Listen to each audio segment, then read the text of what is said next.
முதல் வாசகம் குறிப்பேடு 2ஆம் நூலிலிருந்து வாசகம்.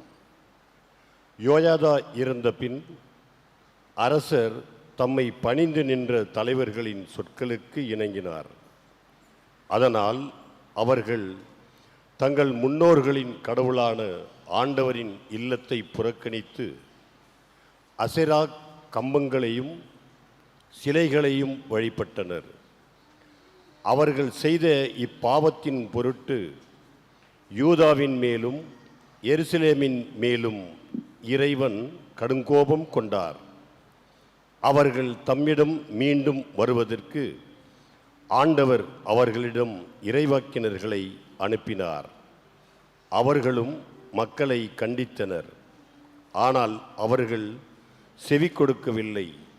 அப்பொழுது கடவுளின் ஆவி குரு யோயாதாவின் மகன் செக்கரியாவின் மேல் இறங்கியது.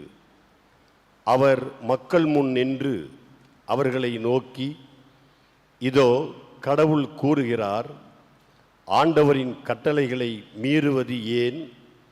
அதனால் நீங்கள் வாழ்வில் முன்னேற மாட்டீர்களே. ஆண்டவரை நீங்கள் புறக்கணித்ததால் அவரும் உங்களை புறக்கணித்துள்ளார் என்று கூறினார். அவர்கள் அவருக்கு எதிராக சதி செய்து அரசரின் ஆணைக்கேற்ப ஆண்டவரின் இல்லத்து மண்டபத்தில் அவரை கல்லால் எறிந்து கொன்றனர்.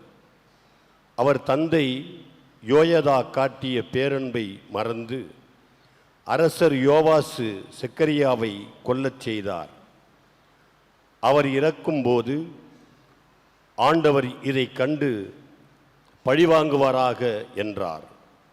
அடுத்த ஆண்டு சிரியா படையினர் அவருக்கு எதிராக வந்து யூதாவிலும் எருசலேமிலும் புகுந்து மக்களின் எல்லா தலைவர்களையும் கொன்று அழித்தனர். கொள்ளைப் பொருள்கள் அனைத்தையும் தமஸ்கு மன்னனிடம் அனுப்பி வைத்தனர். சிரியர் மிகச் சிறு படையுடன் தான் வந்தனர். இருப்பினும் தங்கள் முன்னோரின் கடவுளான ஆண்டவரை இஸ்ரேலை புறக்கணித்ததால் ஆண்டவர் அவர்களது பெரும் படையை சிரியரின் கையில் ஒப்புவித்தார். அவர்கள் யோவாசை தண்டித்தனர்.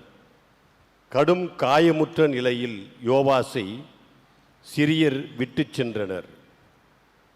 அவருடைய அலுவலர்களோ அவருக்கு எதிராக சதி செய்து குரு யோயாதாவின் மகன் இரத்தப்பழியின் பொருட்டு அவரது படுக்கையிலேயே அவரை கொன்றனர்.